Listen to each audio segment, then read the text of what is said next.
Hello, my creative friends, and welcome to another episode of the Daily Prompt. Happy Saturday if you're watching this in real time, or if you've aligned these to the days of the week so that you get sort of a authentic recreation of the journey itself. If you've been following along, as I said yesterday, we've been reverse engineering the process. We went through those 7 phases. We did sort of a overview of each of those 7 phases. In upcoming videos, we are going to dig much deeper into those, so stick around if you think we're just sort of glossing over some of this stuff. But ultimately, understanding the 7 phases of the process and how it sort of loops and how we learn and how much time it's going to take, understanding all these things is really only a small part of the process. The missing element, as we discovered yesterday, or as we discussed yesterday, is the production aspect of it and your skill at understanding the production nature of your screenplay and being able to incorporate that into your creative process. Now, I talked a little bit yesterday about how I'm building this writer's room. We're going to start creating, I'm going to take writers who've been through the process and understand these skills and have developed these skills and can demonstrate these skills. And we're going to create projects that we're then going to go out and make. I'm going to take you along the ride on that journey.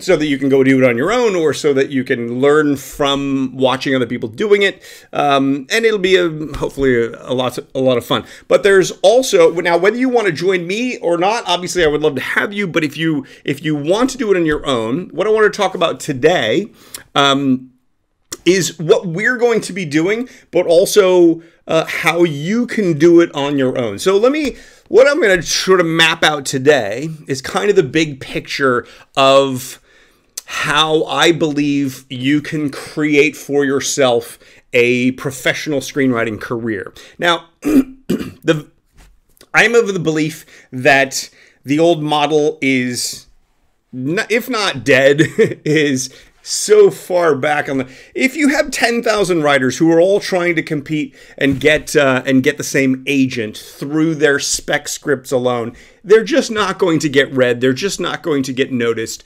How do you get noticed in an otherwise crowded situation?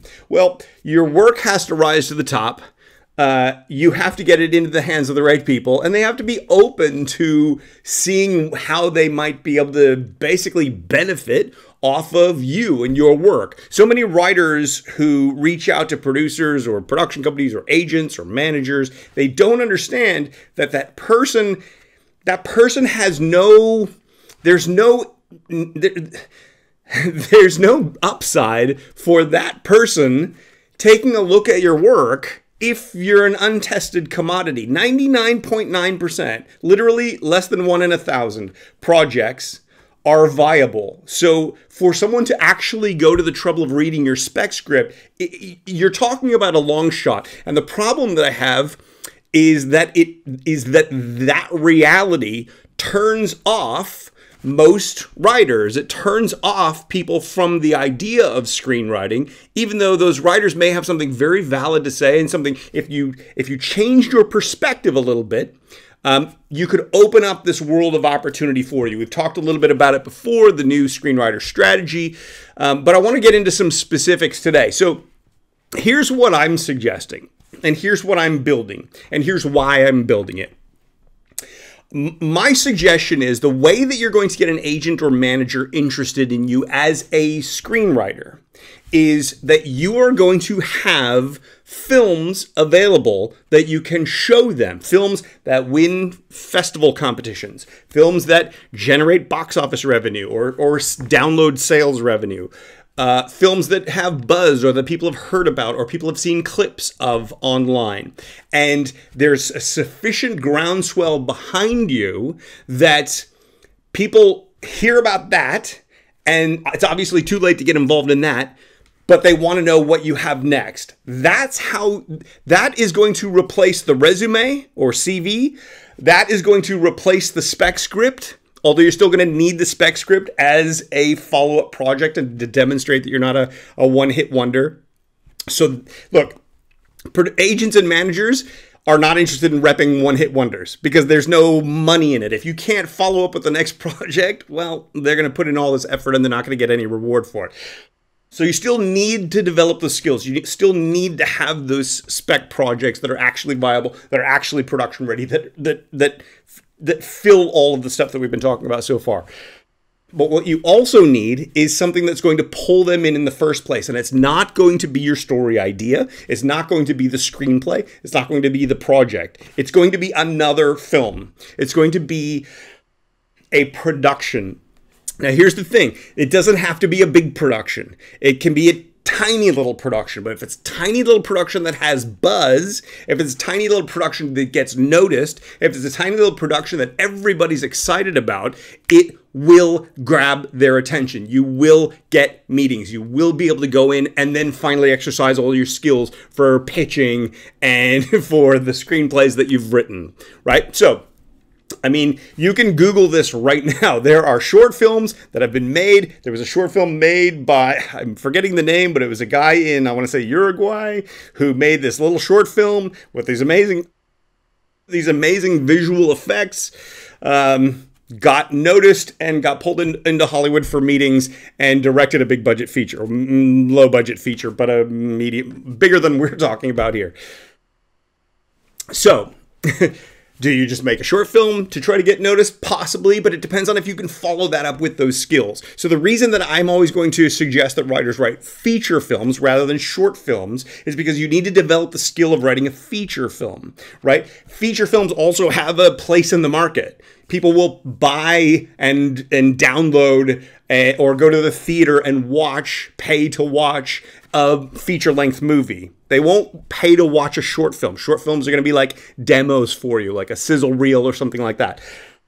My focus is on making features, because if you can write a feature that grabs someone, sustains them, pulls them through the journey, gives them an emotional experience, maybe makes some money along the way or win some awards along the way, if you can actually do that, then they want to know what you have next. So why do we focus on doing that? Why do we focus on creating those initial low budget projects that can get the kudos and the financial returns and whatever it is that's getting you to where your target is? So if you want to write horror films, I know I keep going back to horror films even though I'm not going to make horror films.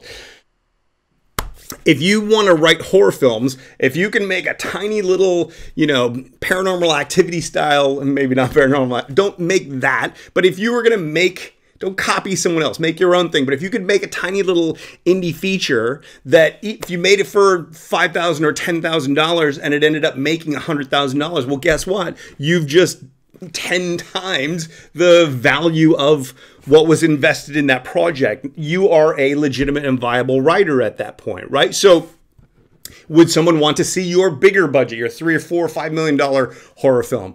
Yes, they would.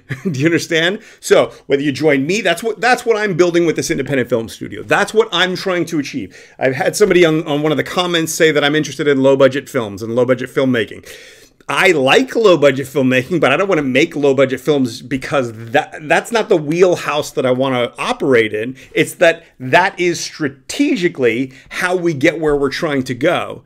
I want to make little low budget films because they're not going to cost much money. And if they don't cost much money, then we'll be able to generate returns from them. And those returns will be able to pour back into making ever bigger films, right? So as the first people go through fast and go into the writer's room and we make those initial projects, they're all going to be micro budget. They're all going to be tiny until we generate the revenue to be able to make the larger budget projects, right? So if we make, if they don't generate the money to make larger budget projects, we'll keep making micro budgets because you can do that today.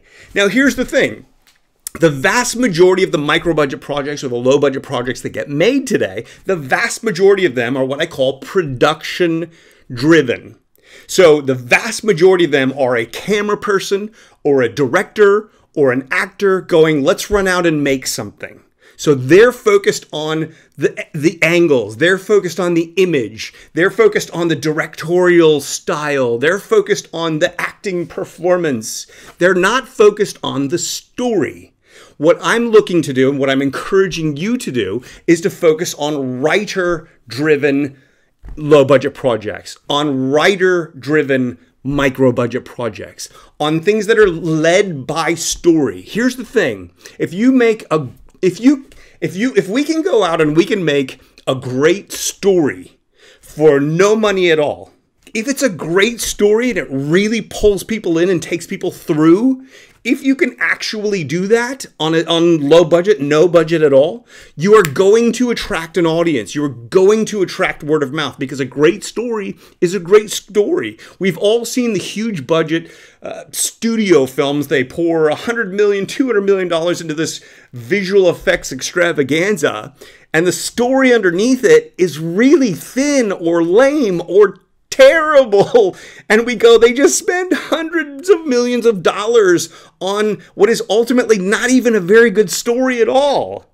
We go, and we tune out, and they get downvoted on Rotten Tomatoes or whatever.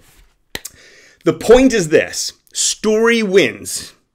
The point is, if you can tell a great story, then you are able to build an audience. You're able to that's what the medium is about. It's about creating great stories and taking your audience on a ride. You don't need budget for that. What you need is a great story. What you need is great writing.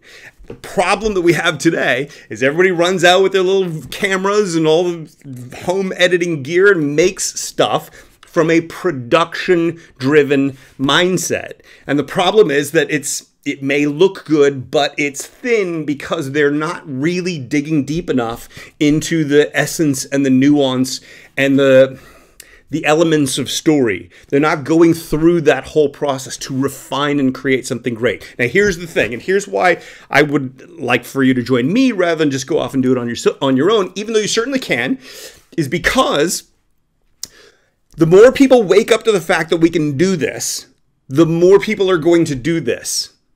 And the more people do this, the harder it's going to be to succeed at doing this. The micro-budget feature already, but as we get more into quality micro-budget feature, what's going to happen is rather than 10,000 people with a spec screenplay, you're going to have 10,000 people with a micro-budget feature. Now, you already have this, but like I say, they're production-driven. So at a certain point, it's going to all become, hopefully, if I can lead the charge on this and get everybody behind me, it's going to be story-driven. And as it becomes story-driven, you're going to have those breakout hits. You're going to have those initial successes. And then everyone else is going to try to catch up with those successes. And what I'm presenting to you, my general thesis here, is that as that grows, it's going to be a rush to tell better quality stories, to create better quality writing. As this channel grows from right now, relatively anemic, a couple hundred views on each video, to thousands, tens of thousands of views on all the videos, because people go, wow, I see the process. I see that he's just taken me through this process. This is an exciting thing. I can do this. I can go run out. I don't need Jeff. I don't need whoever else is in my local industry or not in my local industry, as the case may be. I can actually go out and get the camera. I can actually go out and get the video editing software. I can make a movie myself and distribute a movie myself. The gatekeepers are gone, guys. The gatekeepers don't exist anymore. The gatekeepers are keeping different gates. At the end of the day, if you make an extraordinary low-budget, micro-budget film, that is what's going to open the gate now. It's not if you write an extraordinary spec screenplay. We've gone beyond that because there's too much noise in the spec screenplay space. You need to be able to develop the production skills, as we talked about yesterday. You need to be able to demonstrate that you have those. How can you demonstrate you have those? Not from a spec screenplay. You can only demonstrate you have them from a movie, which is what I'm suggesting we make and what I'm suggesting we start very small with. Now, again, a lot of people have reached out to me and said, "What's your angle here? What are you selling? I don't trust you. You're just trying to get me to sign up for your course." I don't have a course, guys. You're just trying to get me to do all that. Here's the deal. I want you to. What I would love most is if you join me so that we build this together. If you don't want to do that, you just want to watch, I want to help you go out and create your own micro-budget features initially, building to attracting interest, attracting people in that then are interested in your bigger budget projects. There will always be a market for the bigger budget projects, and that's where you want to get to. If you're just starting out, or if you're struggling in the middle, or if you're a pro that's lost your edge, there is an enormous opportunity here. We can all go out and make films. Every one of you. You can do this without me right now this weekend. The problem is you're going to be production driven and therefore maybe not as strong in the marketplace. It might be strong in the marketplace today. It's not going to be strong in the marketplace in 3 to 5 years once everybody's doing better quality micro-budget projects. See what I'm saying? So ultimately, the strategy here is in order to, so what's my play? I think I lost my train of thought there. My play is I want to get everyone to see that it has all changed. I want to get everyone to see that if we move into a world where we're making more and more independent projects as a way to demonstrate talent, to demonstrate skill, that's the thing that already today does open up the doors. But in the future is going to be necessary. It's going to be essential. There's not going to be a way around it. Nobody wants to read your spec screenplay. I apologize for being the one to say that. They're only going to want to read your spec screenplay if you're coming in there as someone who has demonstrated skill. Catch-22. This industry is full of catch-22s. When I was an actor, I couldn't join the Screen Actors Guild until I had a professional Screen Actors Guild job. Nobody would hire me for one of those because I wasn't in the Screen Actors Guild. Hello, how do we do this? It's the catch-20. These catch-22s are throughout this industry. Nobody wants to read your screenplay until you can prove that you've written something that's actually viable. So how do we do that? We do that on a micro-budget level. It's not that I'm super passionate about making micro-budget films. I'm not. I like it. It's fun. I love anything that we go out and we make a project. I don't want to do production first filmmaking because I believe that that's not going to be competitive and viable in the marketplace. So I'm hoping that you will understand what I'm saying here, that you'll take this on board a little bit as well, and that you will perhaps, if you're already focused on something, I've had a couple people reach out via email and DM asking about this. If you're already working on your big project, turn your mind to potentially a new project that's specifically focused on the lower budget level. You're going to be building your network with that. You're going to build your team that's going to grow. You're not going to need the gatekeepers because you can do this all direct to consumer today. That's what I'm going to be showing you through this series. I'm going to be doing exactly what I'm telling you right now. And as I do this with the people who go through my process, as I go through this and I do this, I'm going to show you how it's done. You can then go out and do it yourself. You can join me in this process. That's why, honestly, I would love it if you joined me. But if you don't, it's okay. And that's why, because ultimately, the more of us do this, the bigger the more this sea change happens, the more people are able to tap into their voice and their vision and tell their stories and share their perspectives. And the better you get at it, the more your ideas are going to hit and land and connect and resonate with an audience that actually matters, an audience whose response and whose passion for it is going to build your career. That's what we're trying to do here. Does it make sense? So, today's daily prompt, let's turn it back to that. Today's daily prompt is, if you're already working on an existing project, I want you to think about another project that addresses your same themes or something that you're passionate about or just another way of looking at things in the micro. What can you do? What story could you create? What additional project, what new project might you be able to fit into this realm? Now, remember this. Don't just blast it out and go shoot it next weekend, because if you're doing that, you're not going through all 7 phases. These 7 phases are not just for screenwriting. If you skip this stuff, if you don't polish it, you don't refine it, you don't make it exactly the story you wanted to tell, it's not going to land. It's not going to connect with the viewer. It's not just about doing this stuff because it's going to connect with the reader. It's about doing this stuff because it's going to connect with the viewer, with the marketplace. This is the perspective that writers aren't getting, which is that producer's perspective. You have to infuse that into your creative process. Hopefully you can see through how I'm talking about it how it works. If not, rewatch this and see if you can make that connection. It's extremely important. If you can't, don't worry, keep going. I'm sure we'll revisit all of these ideas and these themes as we go along. But that's what we're trying to build here. Does it make sense? So focus on your own project. Think about either how this could be an indie little micro feature, but I don't want you to necessarily give up the budget thing, because you're going to need that. You're going to need that at a pro level in order to take advantage of these little micro things that you've created, right? So that when the door opens, you're ready with other things.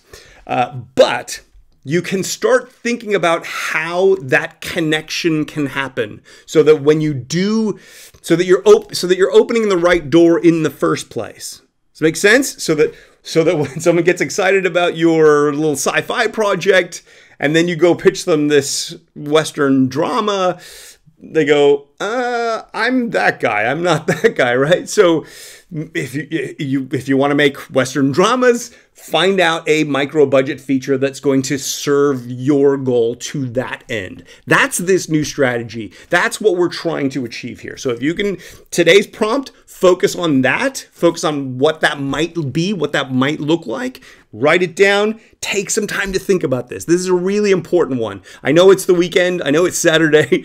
I know you probably have other things you might want to do.